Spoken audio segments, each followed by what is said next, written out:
Jock Journal Radio. Jock Journal Radio brings you NFL Talk Late Night. Just two hardcore fans talking football after their kids have gone to bed, and they invite you to join our conversation. If there's a hot topic or even a cold topic, these chumps will be jawing it up every night. So leave those nudie sites alone and call us. And if you're lucky, they might give you my number. NFL Talk Late Night from Jock Journal Radio. Well, hello, Jock Stars. I'm sure everybody's thinking, oh my God, Matt has lost, Nash is lost. What the hell are they going to talk about come Monday? Well, let's talk about the loss. With that, I'm Nash. And I'm Matt. You're listening to NFL Talk. There's a bunch of news as well. I mean, some other cool things happened during the games that we can kind of talk about too, I think. Oh, yeah. Guys, this episode today is going to be all about the recap of what happened this weekend in the divisional round of the playoffs.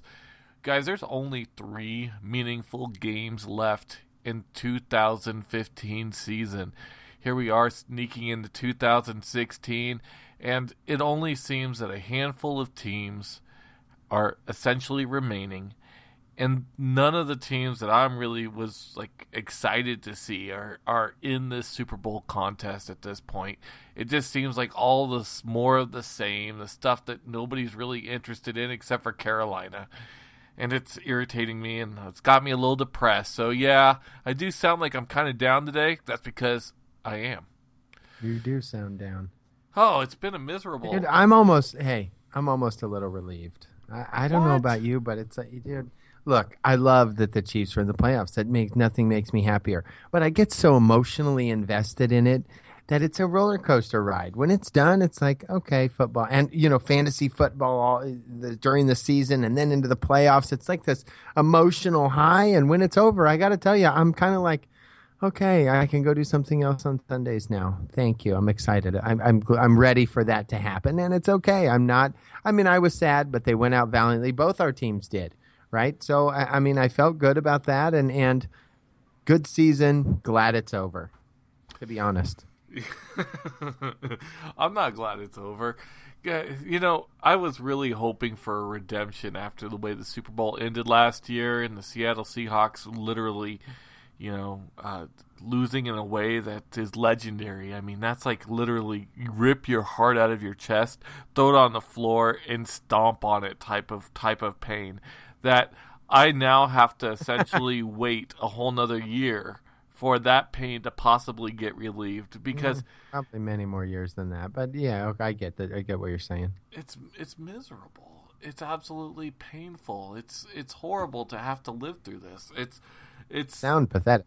I hate this. I really do. I was completely just totally depressed. My wife knew enough to leave me alone and just let me to my own devices and just let me play some Madden.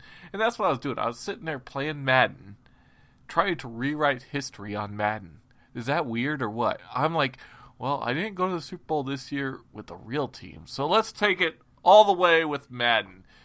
I know it's kind of ridiculous, but that's kind of what actually did happen. We have some good games going on, and I got to be honest, I'm more excited, and we'll get into the other games, but I'm excited for the NFC Championship game. That's going to be a great game. The AFC, look, am I the only one that's sickened by the fact that Denver and New England are there again? And just before we go into this, here, I'm going to blast the Patriots, and you're welcome to call in and tell me what you think. And if you're a Patriots fan, that's awesome. All I ask is that you have some link to Boston. Please, I don't know, right? Date it, and just state it right at the beginning. Hey, John, caller from Boston. John, caller, lived in Boston, anything. If you're not from Boston, we're just going to hang the phone up on you because you're a bandwagon fan, and I don't want to hear anything from you. That's about it. Okay, there's so many bandwagoners that jump on the Patriots bandwagon. Oh, no, what to talk about this? Look, if you don't have a link to Boston, then you're a bandwagoner. I don't care what you say. But you need to have some sort of a link, right? I dated a girl in college who was from Boston. We watched the games together, and then it stuck. Okay, even something like that I could get you. But if you got nothing, right, if you live in Montana and you've never lived in Boston and you have nothing to do with Boston, how are you a Patriots fan? You got nothing. I don't want to hear from you. Click, hang the phone up. That's just where I'm at with that. North Carolina is about a 6.5-hour drive from Boston. And Camden, North Carolina just said, Matt, just admit the Patriots kicked the Chiefs' ass for once. Another text that just said, from Eureka, California, amen, Matt. Thank God I don't have to listen to my psycho husband on Sundays. Yeah, amen. There you go. Thank you. And Camden, look, and I'm not also going to take this. This is not a link. Well, I live 8 hours from there. If you're in North Carolina, you should be a Carolina. If you live there and you don't have a link to Boston, you should have. I'm sorry, you should be a Carolina fan. If you got nothing and there's no link to Boston, you're a bandwagon fan. Have fun with that. And the other one, oh, I live 6 hours. You know what? I live in Austin. I'm 2 hours from Dallas. I'm 2.5 hours from Houston. I'm a couple hours. I'm probably closer. I'm 8 hours from Kansas City, 9 hours from Kansas City. I'm not far from Tennessee. There's 12 teams that I could root for. I'm a Chiefs fan because I grew up there. Right? Nash is a Seattle fan because he's lived in Washington. He's been from Washington. So that makes sense. I just get so sick of these bandwagon fans. It's like, God, root for a team and actually show some heart and root for a team when they're not winning. Because I guarantee you this, Tom Brady retires and the Patriots suck, you're going to pick a different team and you're going to be texting us in about the new team. That the Raiders are amazing. How dare you say that? Because they win a Super, something like that. That's just, it's sad. So really. Screw Shock the Jock for just a second. Let's because Matt, I don't know about you, but I've had a lot of people who've literally sat here and tried to console me. And the way they're trying to console me is the worst possible way to try to console me. They're like, Nash, the team can't win the Super Bowl every year. You were in the Super Bowl the last 2 years. Really, what the heck do you expect? And that's the worst thing you could tell me right now. To me, that's a freaking loser's mentality. That's like saying, hey, you can't expect your team to win the Super Bowl every year. No, you can't expect that, but you can want it. You could desire it. You could basically feel like everything is going to happen, especially with the magical play of the team that I've been rooting for the longest of time. This team, this Seattle Seahawks team, it's not one of those little teams that just play in the sandbox and might get some tough games and squeak into the playoffs. They're not boring like the freaking Baltimore Ravens or a team that might win the Super Bowl every now and again like the New York Giants. This is a team that's does magical things on the field almost on a weekly basis, and you're like, it's supposed to happen, and it didn't. And I get it, Matt. You're relieved. You're happy. You're excited. You feel like, okay, the Chiefs did great. They won a playoff game. That was your freaking Super Bowl, man. I get that. You have a lot to be proud for. Your team has moved on, and it's starting to move up the echelon as a legitimate contender for a title. However, for me, my team was supposed to be there. It was supposed to win. And especially with the way we lost last year, I wanted that extra shot. And it's killing me, and I don't get it. I have to wait another freaking year. Yeah, I'm not going to console you. Your team sucked to win. They dropped 31 points on it before halftime. That was brutal. And they shouldn't have been there. I mean, I called that the Carolina was going to kick the dog crap out of them earlier. The only thing they did was save some face that they weren't the worst organization in history to go in and get beat 31-0 by halftime. I mean, they came back and showed a little bit of heart, but I'm just shocked that you actually expected them to win.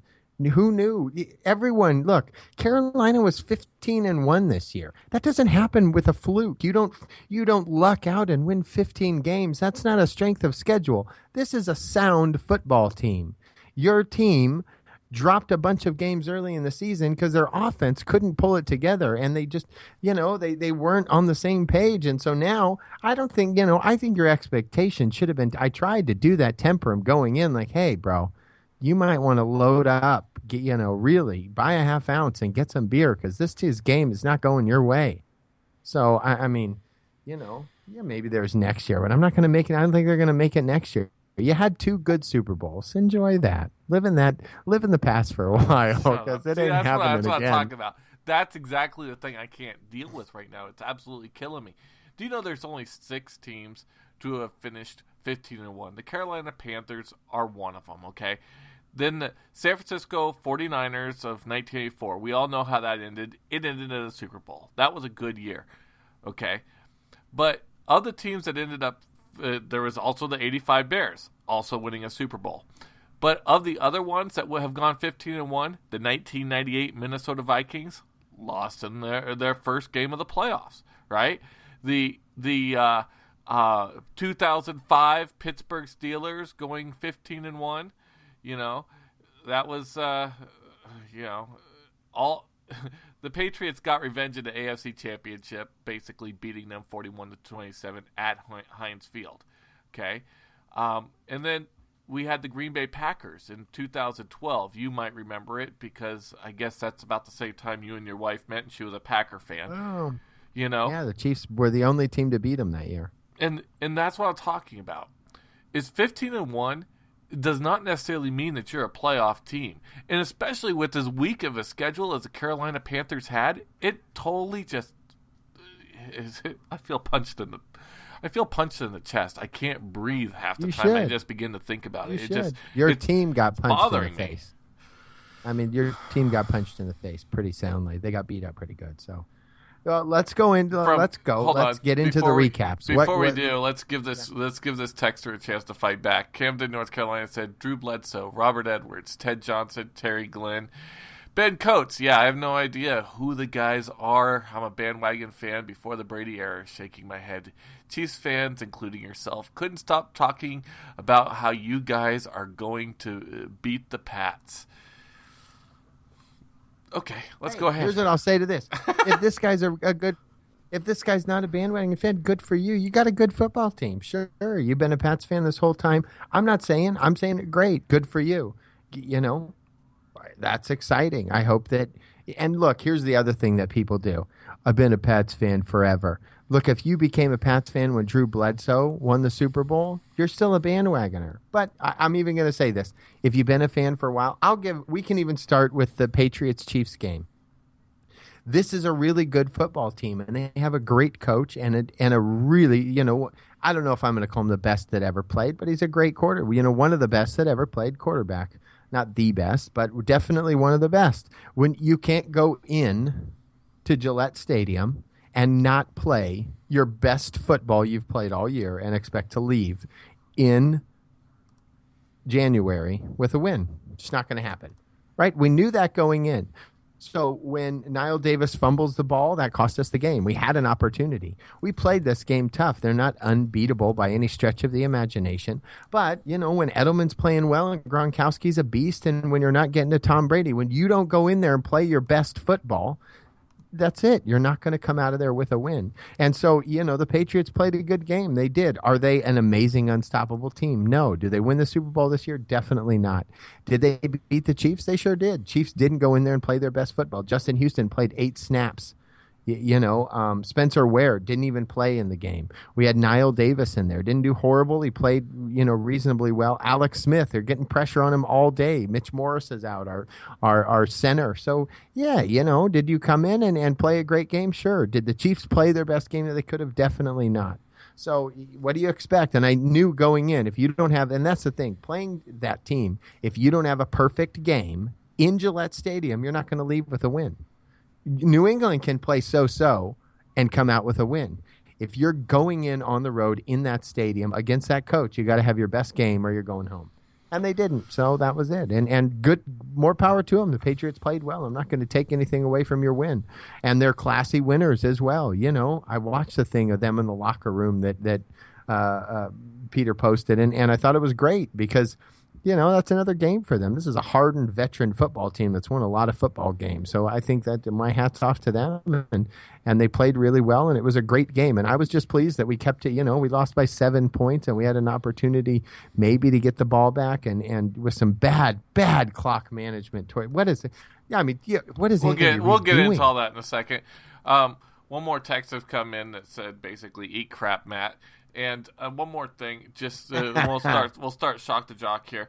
But one more thing to consider here, Matt, is that the the perspectives, though we ended up in the same spot as our teams basically both were defeated in the divisional rounds, the perspectives are extremely different, and I think it's very different in how we're handling it.